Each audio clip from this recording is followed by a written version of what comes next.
안녕하세요. 우리 강아지나 고양이 눈을 가만히 들여다보면요. 건강 상태가 보인다는 사실 혹시 알고 계셨나요? 오늘은 바로 이 반려동물의 눈이 보내는 여러 가지 신호들을 어떻게 제대로 읽어낼 수 있는지, 그리고 어떻게 하면 우리 아이들의 소중한 시력을 지켜줄 수 있는지 그 방법을 한번 알아보려고 합니다. 우리 강아지 키우시는 분들이라면 눈 밑에 붉은 갈색 자국, 이거 한 번쯤은 다들 보셨을 거예요. 그쵸? 오늘은 바로 이 아주 흔하고 친습한 문제로 이야기를 한번 시작해 볼까 해요. 이게 그냥 보기 안 좋아서 그런 건지, 아니면 혹시 다른 의미가 숨어 있는 건지 궁금하지 않으세요? 이 붉은 갈색 자국의 정체, 그게 뭐냐면요. 바로 눈물 속에 들어있는 포르피린이라는 색소 때문이에요. 이름이 좀 어렵죠? 이 포르피린 안에는 철분이 들어있거든요. 그래서 이게 공기랑 만나면 산화되면서 딱 쇠가 녹쓰는 것처럼 붉은 갈색으로 변하는 거예요. 그러니까 이게 뭐가 묻어서 더러운 게 아니라 아주 자연스러운 화학 반응이라는 거죠. 물론 어떤 강아지든 눈 문제가 생길 수는 있죠. 근데 특히 여기 보이는 친구들은 좀 더 신경을 써주셔야 해요. 시추나 퍼그처럼 얼굴이 납작한 아이들 있잖아요. 이런 아이들은 구조적으로 눈물이 잘 못 빠져나가서 문제가 생기기 쉽고요. 또 말티즈나 토이푸들처럼 털이 하얀 아이들은요. 똑같은 눈물 자국이라도 훨씬 더 눈에 잘 띌 수밖에 없겠죠. 자, 그래서 오늘 우리가 함께 알아볼 내용들입니다. 먼저 눈물 자국의 미스터리부터 시작해서요. 눈물의 정체, 그리고 눈물이 문제를 일으키는 경우, 또 정말 조심해야 할 심각한 질환들, 마지막으로 우리가 집에서 뭘 할 수 있는지 실천 계획까지 차근차근 짚어보겠습니다. 네, 첫 번째 순서죠. 눈물 자국의 미스터리. 이걸 그냥 아이고 지저분해 보이네 하고 단순한 얼룩으로만 생각하셨다면요. 오늘 이 시간 이후부터는 아마 우리 아이가 나에게 보내는 중요한 신호로 다시 보게 되실 겁니다. 그렇다면 대체 그 눈물은 정체가 뭘까요? 우리가 그냥 슬플 때 흘리는 물방울, 그 정도로만 생각하기 쉬운데요. 사실 눈물은 생각보다 훨씬 더 복잡하고 또 중요한 역할을 하는 우리 눈의 첫 번째 방어선이라고 할 수 있습니다. 자, 그 구조를 한번 같이 뜯어보죠. 이 부분이 정말 흥미로운데요. 눈물이 그냥 물이 아니라는 거예요. 여기 보시면 아시겠지만 무려 3개의 층으로 이루어진 아주 정교한 보호막이에요.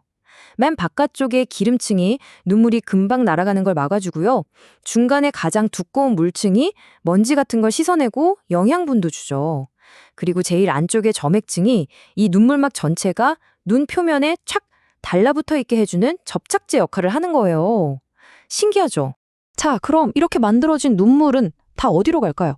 정상적이라면요, 눈 안쪽 구석에 있는 작은 구멍, 바로 눈물점으로 쏙 빨려 들어가서 비료관이라는 배수관을 타고 코로 빠져나가게 되어 있어요. 그럼 만약에 이 배수관이 막히면 어떻게 될까요? 네, 맞아요. 싱크대가 막힌 것처럼 눈물이 밖으로 줄줄 넘쳐흐르게 되는 거죠. 자, 그럼 눈물이 문제를 일으키는 경우는 어떤 상황일까요? 아주 간단합니다. 크게 2가지로 나눌 수 있어요. 너무 많거나 아니면 반대로 너무 적거나 이 2가지 상반된 상황을 한번 살펴보겠습니다. 여기 보시면 2가지 문제가 한눈에 딱 들어오죠. 왼쪽이 안구건조증. 이건 말 그대로 눈물이 부족한 거예요. 그래서 눈이 뻑뻑하고 충혈되고 끈적한 눈곱이 끼기도 하죠. 반면에 오른쪽은 유로증. 이건 눈물이 너무 많아서 주체하지 못하고 밖으로 흘러 넘치는 상태를 말합니다. 눈물이 너무 많이 만들어지거나 아니면 아까 말했던 그 배수관이 막혔을 때 이런 일이 생길 수 있어요. 눈물이 왜 이렇게 넘쳐 흐를까요? 원인은 정말 다양합니다. 크게 보면 수도꼭지가 너무 세게 틀어져 있거나 아니면 배수가 막혔거나 둘 중 하나예요.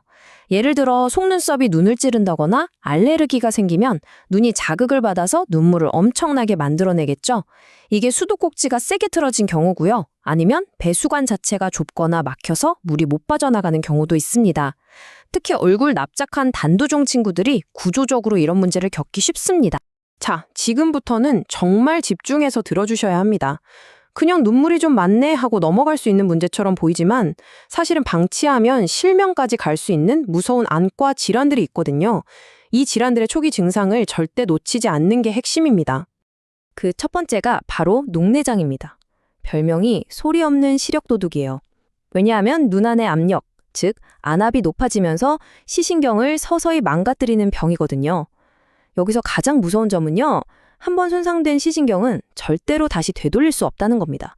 그래서 정말 조기 발견과 꾸준한 관리가 생명입니다. 그럼 녹내장 치료는 어떻게 할까요?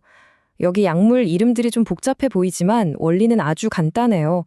어떻게든 눈의 압력을 낮추는 겁니다. 방법은 두 가지. 눈 안에서 만들어지는 액체의 양 자체를 줄이거나 아니면 액체가 빠져나가는 길을 넓혀서 배출을 원활하게 하는 거죠. 마치 수도꼭지를 좀 잠그거나 배수구를 뚫어주는 것처럼요. 수의사 선생님이 아이 상태에 맞춰서 가장 좋은 방법을 찾아주실 겁니다. 각막 교양도 정말 응급 상황 중 하나입니다. 우리 눈의 제일 앞쪽에 있는 투명한 막, 이 각막에 상처가 난 건데요. 이건 사람이 눈에 큰 상처를 입은 거랑 똑같아서 엄청나게 아파요. 그래서 아이가 갑자기 눈을 잘 못 뜨고 찡그린다거나 앞발로 계속 눈을 비비려고 하고 눈물을 비오듯 틀린다면 이건 망설일 필요 없이 바로 병원으로 달려가야 하는 신호입니다. 자, 지금까지 좀 무서운 이야기도 했는데요. 이제 이론은 충분히 알았으니까 우리가 집에서 실제로 뭘 할 수 있는지 구체적인 행동 계획을 세워볼 시간입니다. 우리 아이들의 눈 건강을 지키기 위한 아주 간단하고 효과적인 방법들을 알려드릴게요. 딱 3가지만 기억하시면 됩니다. 아주 쉬운 매일의 루틴이에요. 첫째, 매일 아침 아이랑 인사하면서 눈이 충혈되진 않았는지, 눈곱은 없는지 관찰하기. 둘째, 반려동물 전용 티슈 같은 걸로 눈 주변을 부드럽게 닦아주기. 그리고 셋째, 눈 주변 털이 길어서 눈을 찌른다 싶으면 짧게 다듬어주기. 정말 이 간단한 습관 하나가 수많은 질병을 막아줄 수 있습니다.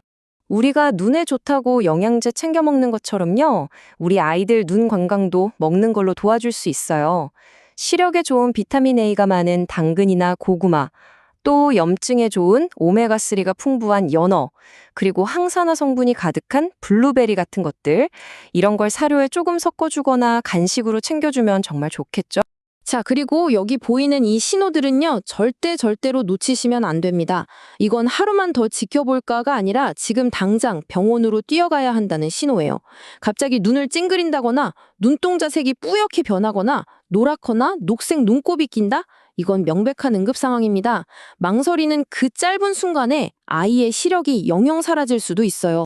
동물은 아프다고 말하지 못합니다. 그저 조용히 견딜 뿐입니다. 보호자의 관찰이 최고의 방어 수단입니다. 오늘 제가 전하고 싶었던 모든 내용이 이 문장 하나에 다 담겨 있는 것 같아요. 말을 못하는 우리 아이들의 유일한 희망은 바로 우리, 보호자의 세심한 관찰뿐입니다. 매일 조금만 더 관심을 가져주는 것, 그게 아이들에게는 정말 가장 큰 힘이 되어줄 거예요. 자, 이제 여러분의 차례입니다. 오늘 이야기 들으시면서 많은 생각을 하셨을 텐데요. 거창한 계획이 아니어도 괜찮아요. 오늘 배운 것 중에 딱 하나만이라도 이것만은 꼭 해봐야겠다 하는 거 있으신가요? 매일 눈 주변을 한 번 더 닦아주는 것도 좋고 눈에 좋은 간식을 챙겨주는 것도 좋고요. 오늘 당장 시작할 수 있는 그 작은 변화 하나가 앞으로 우리 아이가 보게 될 세상을 계속해서 밝고 아름답게 비춰줄 겁니다.